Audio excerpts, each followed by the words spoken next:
Erimiz nima deydi? Yaxshi qara olmading shu bolaga, kasal qilding bolani deydi. To'g'ri aytyapti.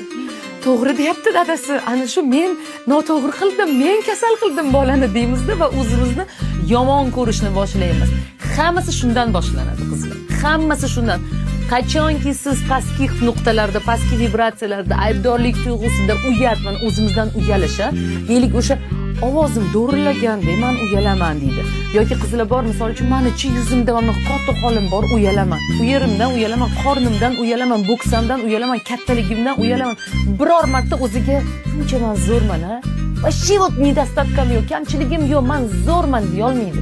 Juda kamdan kam holatlarda o'ziga ishongan, allaqachon o'zini 100% qabul qilgan ayolni topish mumkin. Judayam kam bu, kam foiz. Mana men degan Marilyn Monroe, vроде sex symbol deymiz, boshqa deymizda, aynan uni o'ldirgan, o'zini joniga qasd qilishga, oxir oqibat o'sha eng ko'p tabletka ichib o'zini o'sha suiqasd qilishga, hayotiga suiqasd qilishga sababchi bo'lgan nima? Komplekslar.